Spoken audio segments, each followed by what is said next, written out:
The altimeter was reading false when Myra Voss first noticed the pressure differential, and she noted it the way she noted everything since the accident, quietly, without alarm, the way a person notes a word in a foreign language they recognize but no longer speak fluently.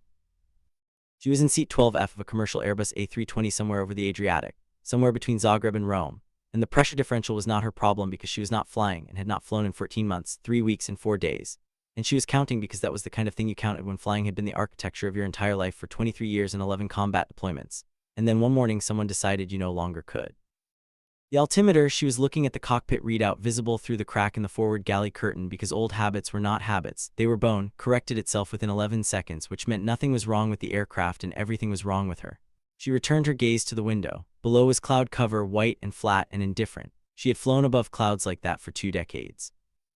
She had descended through clouds like that with a damaged aircraft and no instruments and a full weapons load, and the knowledge that the ground was somewhere below and was not waiting for her specifically, just waiting, the way the ground always waited. Her name was Myra Voss. Her call sign had been Titan 1, past tense. She was 44 years old and she was going to Rome for reasons she had not fully articulated to herself, reasons that had something to do with the word retirement and its texture in her mouth, which was the texture of something institutional and bloodless. The uniform she was not wearing had accumulated 4 Air Force Commendation Medals, 2 Distinguished Flying Crosses, a Legion of Merit that had surprised everyone including her, and a Purple Heart she never spoke about because the circumstances of the Purple Heart involved a decision that was still technically under review by people who had never once been above 3,000 feet in a machine that was actively trying to become debris. She was in civilian clothes, dark trousers, a gray sweater. The man in 12E had asked her twice if she was comfortable, and she had said yes both times because it was true. She was comfortable in the way that empty rooms are comfortable, with plenty of space and no particular warmth. Outside, 33,000 feet below the Airbus's current altitude, the Adriatic was doing whatever the Adriatic did in late November. She did not know. She had not checked the weather. She had, for the first time in 23 years, boarded a flight without checking the weather. She was still deciding whether that constituted progress. The call sign Titan 1 had first been assigned to her in 2003 by a squadron commander at Aviano Air Base, who had watched her fly an F-16 through a canyon approach that he later described, in writing, as the most controlled act of recklessness he had personally witnessed in 31 years of military aviation. He meant it as a reprimand. She had taken it as a taxonomy. Titans were old things, mythic things, things that had been around before the current order and would outlast it. She had understood even then, at 20, that she was going to be around for a very long time and that the current order was going to find that fact inconvenient. She had not been wrong about that. The F-22 Raptor had been the last platform she flew before the medical board made its decision. She had accumulated 1,840 hours in the Raptor across 2 assignments, and she was she stopped herself. The present tense still applied to the knowledge even if not to the practice. She was among the most experienced 5th-generation platform pilots in the Eastern Hemisphere who were not currently flag officers. The Raptor was a machine of extraordinary sensitivity, a machine that punished imprecision not with drama, but with quiet divergence from desired flight path, the way a very particular person might respond to a slight they chose not to acknowledge aloud. She had understood the Raptor intuitively from the first hour in the simulator, which had surprised her, because intuition was not something she usually trusted, and the Raptor was not usually described as an aircraft that rewarded intuition. It rewarded precision, but her intuition was a form of precision. That was the distinction most people missed. The medical board had not missed it. The medical board had simply not cared about it. She closed her eyes. The cabin hum at 33,000 feet was a specific frequency, a low continuous note that commercial aircraft produced and military aircraft did not, because military aircraft were not designed for the comfort of their occupants but for the effectiveness of their weapons systems, which was a distinction that had always seemed completely sensible to her and continued to seem sensible now. She had spent 23 years in machines that vibrated and roared and smelled of JP-8 fuel and hydraulic fluid, and occasionally of smoke. Machines that required her full attention every second she was inside them, or they would diverge from desired flight path in ways that were usually fatal. And she had loved every second of it in the way that people love things that demand everything, because anything that demands everything leaves no space for anything else. And the anything else of Myra Voss's life had never been something she was entirely sure she wanted. She thought about Rome. She had a hotel reservation and no particular plan. Her sister lived outside Florence and Myra had told her she might visit, which was the kind of thing you said when you were uncertain whether you were going to be the kind of person who visited your sister or the kind of person who sat alone in a hotel room for 4 days and then flew home having successfully not decided anything. Both options seemed available. The seatbelt light came on. She sat up straighter without deciding to. If you're new to this channel, welcome. We tell stories here about the people and the machines, not just the machines themselves. Subscribe and stay for everything. If you've been here a while, you know that what comes next is the part where everything changes. The turbulence was mild, she barely registered it. What she registered was the man in the row ahead of her, who had turned his phone screen at an angle that was probably meant to be subtle and was not. The screen showed a news alert. She had reasonable vision at distance, exceptional actually vision that the flight surgeon had described as falling in the 95th percentile of active military aviators, and which the medical board had not disputed because the medical board's issues were not with her vision, and she could read the alert without particularly trying. She was not particularly trying. The words arranged themselves in front of her regardless. Emergency declared, Italian airspace, 4 F-22 Raptors squawking 7700. She was very still for a long moment. Squawking 7700 was a transponder emergency code. It meant declared emergency. It did not mean fuel emergency specifically, or systems failure specifically, or anything specific. It meant that 4 Raptor pilots had collectively decided to declare an emergency in Italian airspace, which meant something was wrong enough that they had chosen to announce it to every radar screen within range rather than manage it quietly. And 4th-generation pilots did not do that casually, 5th-generation pilots did it even less casually. And 4 Raptors declaring simultaneously was not an equipment malfunction pattern. Equipment malfunctions did not generally happen to 4 aircraft at once in formation, which meant it was environmental or external, which meant. She stopped herself. It was not her aircraft. It was not her problem. She was in seat 12F of a commercial Airbus. She was going to Rome for reasons she had not fully articulated. The turbulence increased. Then the pilot's voice came over the intercom. Ladies and gentlemen, this is your captain. We have been asked by Italian air traffic control to alter our course temporarily. We will be detouring approximately 40 miles north to avoid an area of active military operations. We apologize for the inconvenience. Active military operations in Italian airspace, 4 Raptors squawking 7700. She thought about what active meant in that sentence. Active meant declared, meant visible, meant they had not chosen to manage it quietly, meant that whatever was happening required other aircraft to get out of the way, meant that the Raptors were not the only thing in that airspace that was currently a problem. The man in 12E had fallen asleep. The man ahead was still reading his phone screen. Around her, the cabin was a specific kind of tension that civilians in unusual situations produced, a low-level awareness that something was happening combined with the firm refusal to acknowledge that it might be significant. She was familiar with this tension from the other side, from the cockpit side, from the side where you were aware that the civilians below you were going on with their days and had no idea what was happening 20,000 feet above their heads, and you were grateful for their unawareness because their unawareness was why you were up there, but it was also a specific kind of loneliness. She had sat in that loneliness for 23 years. She had not expected to miss it this much. The flight attendant moved through the cabin with the bright practice calm of someone performing calm rather than experiencing it, which was a skill Myra respected professionally and recognized immediately.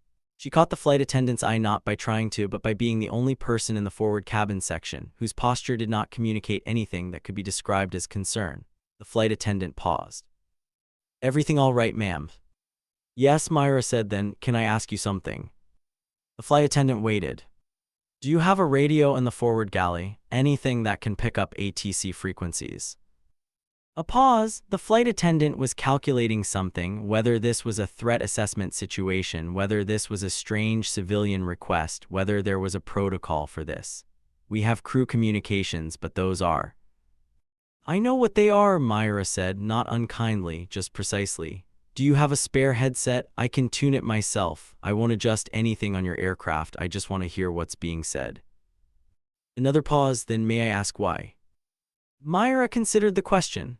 She had 14 months of practice at giving answers that civilian people found legible, answers that did not require them to recalibrate their understanding of who they were talking to. She reached into her bag and produced the credential she still carried, because she had not yet found a reason not to, still technically valid, technically expired in terms of its active operational function. But the laminate was clean and the photography was recent, and the words United States Air Force still appeared in the specific font that civilian eyes read as authoritative.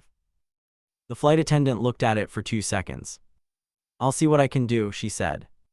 What she could do turned out to be a spare communications headset from the forward galley rack, handed to Myra with quiet efficiency, and Myra put it on and tuned it with the muscle memory of someone who had spent 23 years doing exactly this in exactly this order: the frequency scan, the squelch adjustment, the discipline of listening rather than transmitting, because she had no transmit authority on this aircraft and was aware of that and was going to honor it. Italian ATC was calm. ATC was always calm. That was the discipline of the job, the same discipline she understood, the precision of voice when everything else was diverging from desired flight path. She listened to the formal Italian-English code switching that ATC produced under pressure, the clearances and vectors and status requests, and she listened past the calm to what the calm was organized around, which was a quadrant of airspace 40 miles north of her current position in which 4 American F-22 Raptors were flying formation in an emergency declaration with, she calculated from the position reports, decreasing time to make a decision. Then she heard the specific words that changed her internal architecture. Titan Squadron confirmed status, all 4 aircraft. Titan Squadron. She was very still. Roman Control Titan Flight 1 through 4, we are static, all 4 squawking 7700, single engine available each aircraft. I say again, single engine available each aircraft, static, fuel state critical across formation, lead is Titan 1 confirming. Titan 1. She did not move. Her hands were in her lap and they were very still because she had learned in 23 years how to be very still when the information arriving required immediate action that she could not yet take. She processed what she had just heard. 4 Raptors, all 4 single engine. Formation flight with single engine available on each aircraft was survivable if you had altitude and options and a destination. The question was whether they had all 3. The fuel state critical across formation meant the timeline was not generous. Single engine on an F-22 was survivable but specific power settings, specific altitude management, specific approach parameters that deviated from normal and required a pilot who had practiced the deviation, not in simulation, but in actual flight, because simulation prepared your thinking and actual flight prepared your hands. And the hands were what mattered when you were at 300 and something knots with 1 engine and decreasing fuel, and a formation of 3 other pilots in the same configuration depending on your decisions. She thought about the lead pilot. Titan 1. She had been Titan 1. The call sign had been reassigned. She had known it was reassigned because call signs did not sit unused. They were institutional property. They passed from pilot to pilot, but she had not known to whom, had made a point of not knowing, because knowing would have made it feel like a vigil rather than a retirement. She listened. The new Titan 1 male voice, younger, she could hear the youth in it not as weakness but as a specific register of experience, the register of someone who was very good and knew it and was now in a situation where being very good was not quite sufficient, was working through the emergency with the disciplined precision of trained crisis management. He was doing everything right.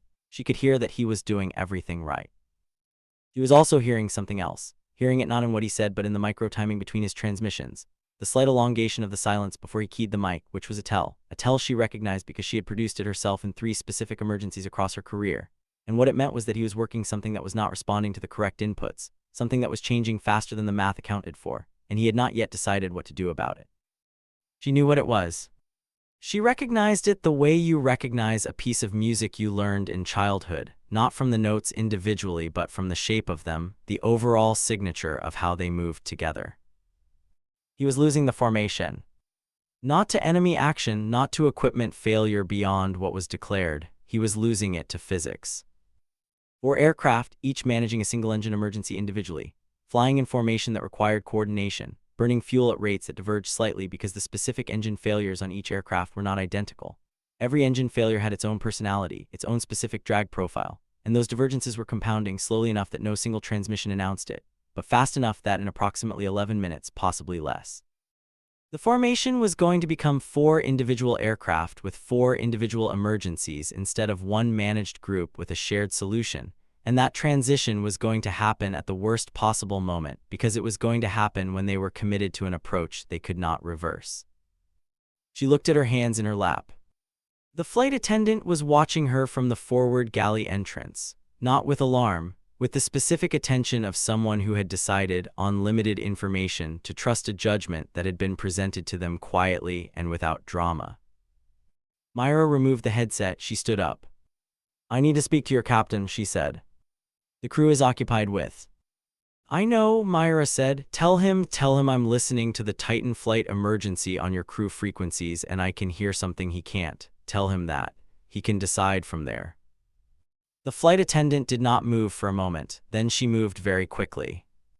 Myra stood in the aisle and looked out the window at the clouds below and thought about the Raptor's handling on a single-engine approach. The yaw, the corrective rudder input, the specific way the aircraft wanted to diverge left and how you fought it not with force but with anticipation, staying ahead of the aircraft's intention rather than reacting to it, which was the core discipline of all high-performance flying.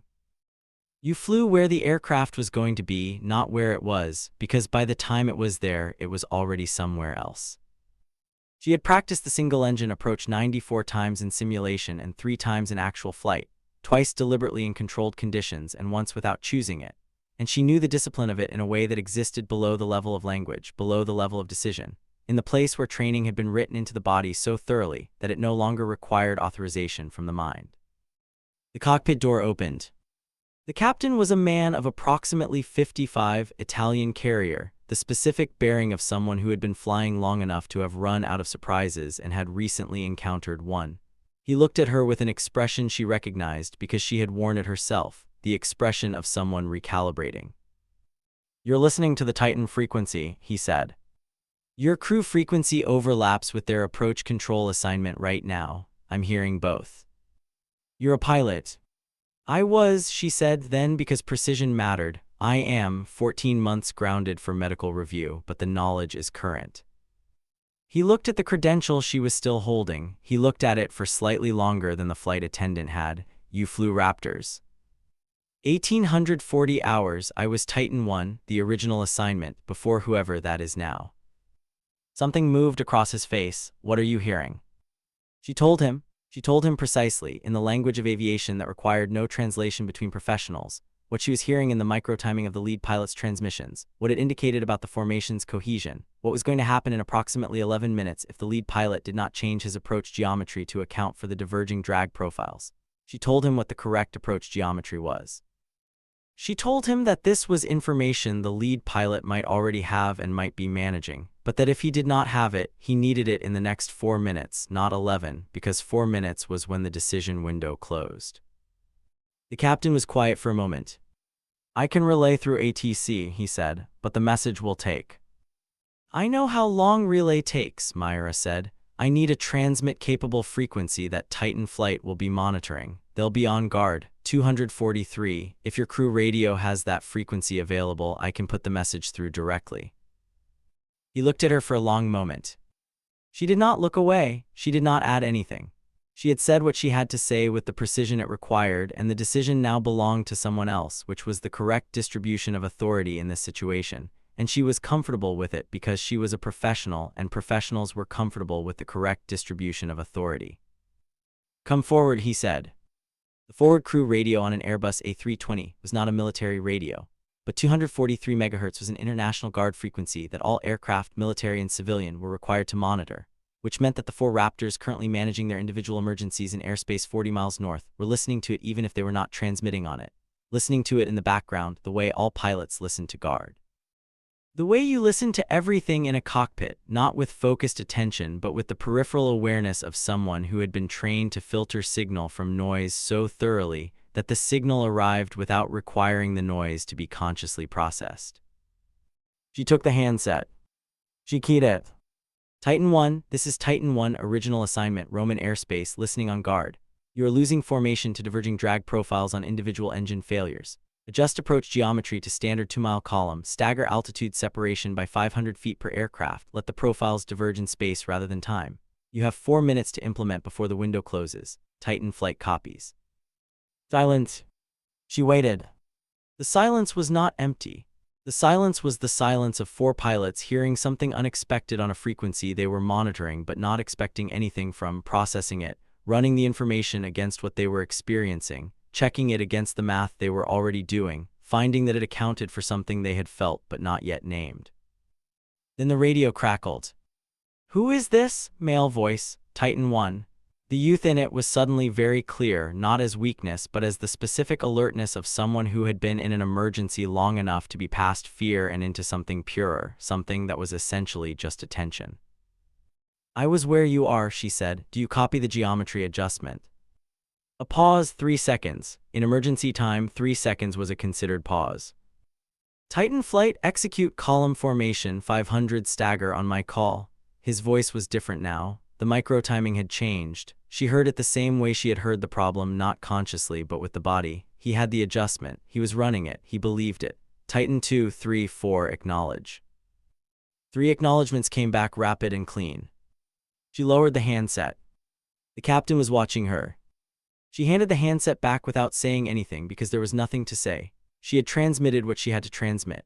The decision was in the hands of the people and the machines, which was where it belonged. She turned and walked back through the galley curtain and down the aisle to seat 12F and sat down and folded her hands in her lap and looked out the window at the flat white cloud cover below. The man in 12E was still asleep. The turbulence had subsided. She waited. 12 minutes later, the flight attendant appeared beside her. She leaned down and said quietly, with the specificity of someone reporting a fact that had moved her more than she was going to show, "Captain wanted me to tell you, all 4 aircraft landed safely at Aviano, formation intact." Myra nodded. She looked back out the window. Formation intact. She thought about that for a long time. She thought about what it meant to transmit something, to put a message into the air and not know whether it would arrive, not know whether the person who needed it was in a position to receive it, not know whether the math she was offering was the math they needed or a version of the math that was close but not exact, close but insufficient, close in the way that close sometimes was and sometimes was not enough. She thought about flying. She thought about 14 months. She thought about the medical board's determination and what it had taken from her and what it had not taken, what you could strip from a person institutionally and what remained after the stripping, what was underneath the uniform and the credentials and the 400 hours of platform-specific training and the call sign and the 1,840 hours in the Raptor and the 23 years. What was left when you took all of that away? She thought she knew. She thought it was the thing that had just happened, the thing that did not require an aircraft, the thing that required only the knowledge and the precision and the willingness to put the correct information into the air at the correct moment and trust that it would arrive. That was still hers. No medical board reviewed that. The clouds below were beginning to thin. Through gaps she could see the gray-green of the Adriatic, its surface worked by November wind into a specific texture, not quite white caps, not quite smooth, the texture of something that had been moving for a long time and intended to continue moving regardless of whatever happened above it. She had flown over water for 23 years and had never entirely made peace with it. The way water from altitude did not look like something that was dangerous, looked smooth and navigable and forgiving, which was the most specific way it was a lie. Water from altitude was always a lie. She knew what was underneath the surface. She had always known what was underneath surfaces. That was possibly the thing, she thought. The thing that had made her who she was and had also made her difficult and had also put her in this seat at this altitude going to Rome with an itinerary that did not yet exist. The knowledge of what was underneath surfaces. The refusal to accept the surface as the complete account of a thing. The captain emerged from the forward area. He walked the full length of the cabin. She noted his path peripherally without turning and stopped beside seat 12F. She looked up. He held out a folded piece of paper. She took it, she unfolded it. It was a frequency notation, a call sign, a time, and 6 words in handwriting that was precise and slightly angular, the handwriting of someone who was used to writing things quickly and legibly in conditions where neither was guaranteed. The call sign was Titan 1. The 6 words were "wanna talk when you land." She looked at the captain. "His squadron's base operations relayed it," the captain said. "Through Aviano, through our dispatch." He paused. Apparently it took some explaining. "I can imagine," she said. "He wants to know who showed him the adjustment." She folded the paper carefully. She placed it in the front pocket of her bag. "He knows who," she said. The captain looked at her for a moment longer than necessary. Then he said, "Safe travels, Titan 1, and walked back to the forward cabin and through the galley curtain, and she did not watch him go. She looked out the window. Below, the cloud cover had cleared entirely. The Adriatic was visible now in its full November state, gray and textured and alive with small movements that were individually meaningless and collectively everything. The sea doing what the sea always did, which was continuing, which was persisting, which was being exactly what it was regardless of what flew above it or what decisions were made about things that flew above it. She thought about Rome. She thought about Florence and her sister and what it might mean to visit. She thought about a frequency notation on a folded piece of paper in the front pocket of her bag, and a male voice 3 seconds into a considered pause, and the way the micro-timing had changed when he had the adjustment, when he believed it, when he ran it against the math he was already doing and found it accounted for something he had felt but not yet named. She thought about numbing things. She looked at her hands in her lap. They were very still, but they were not still the way empty rooms were still. They were still the way things are still when they are done resting and not yet moving, when the decision has been made but the motion has not yet begun, when you are a pilot about to reach for the throttle, about to push it forward, about to feel the aircraft change beneath you from a machine at rest into a machine with intention. She thought about what came next. She thought she was beginning to have an idea. If you've been watching this story from the beginning, from the moment she noticed the altimeter in seat 12F to the moment a folded piece of paper arrived from a pilot who wanted to know who had shown him the geometry, then you know that what comes next matters. Share this with someone who needs to hear it, someone who's been told they're done, someone who's counting days, someone who's in seat 12F. Drop in the comments what you thought about the moment she keyed the mic. We'll be reading. We're always reading. The Airbus descended through the remaining cloud cover. The Italian coast materialized below, then the peninsula, then the faint gray-brown sprawl of a city that had been standing for 2,500 years, and had seen people arrive in it and leave it and come back and leave again and come back, changed in ways that Rome found neither impressive nor dismissive, ways that Rome accepted with the equanimity of something that has outlasted everything it has witnessed, and expects to outlast everything it has not yet witnessed. She pressed the window shade up to its full height. She looked at Rome. Then she reached into her bag and took out the folded piece of paper and looked at it again for a long time, and then she put it back, and then she thought about a word that she had been keeping at some distance for 14 months, 3 weeks, and some days. A word that had been waiting in the way that correct things wait, without urgency, without complaint, with the specific patience of things that know they will eventually be attended to. The word was return. She thought about it. She thought it was time. She had been Titan 1 for 23 years. She had been in seat 12F for 11 hours. The medical board had issued its determination. The formation had landed safely at Aviano. A piece of paper was in her bag with a call sign on it and a request. She was 44 years old. She was not done. The aircraft touched down at Fiumicino with the specific courtesy of a good landing, the kind that arrived without announcement and settled without drama, and she unfastened her seatbelt and collected her bag and stood in the aisle with the patience of someone who had learned to wait for the things that were worth waiting for. And she thought about a pilot who had keyed his mic 3 seconds into a considered pause and said want to talk and put a call sign on a piece of paper, and she thought about the word return.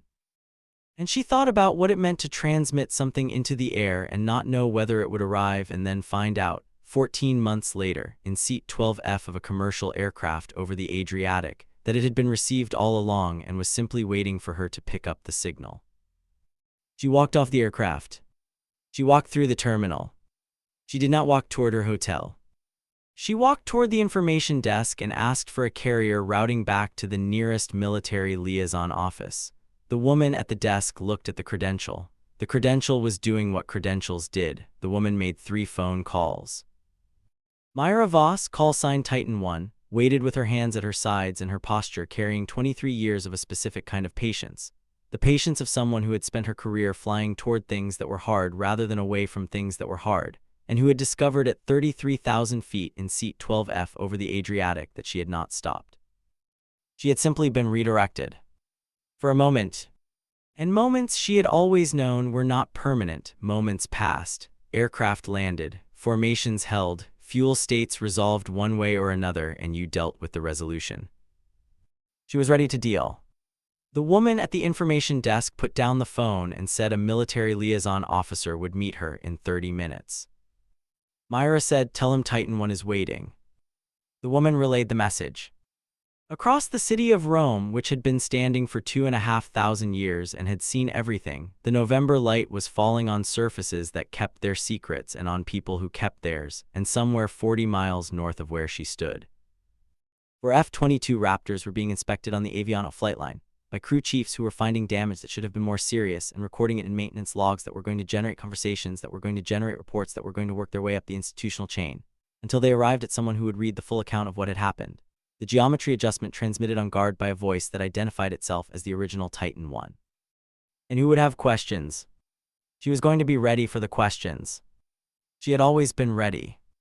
That was the thing about Titans, old things, mythic things, things that had been around before the current order. They did not simply stop. They waited for the moment when the current order needed something only they could provide, And then they were there, exactly when it mattered most, exactly when hope was fading, arriving like something out of the clouds that was older than the emergency and more patient than the crisis, and precisely, perfectly, irreplaceably present in the moment required. That was Titan 1. That had always been Titan 1. And Myra Voss in the arrivals hall of Fiumicino Airport with a folded piece of paper in her bag and a military liaison officer 30 minutes away and Rome outside doing what Rome did for 2,500 years, was not finished being her. She was, in fact, only beginning to remember that she never had been.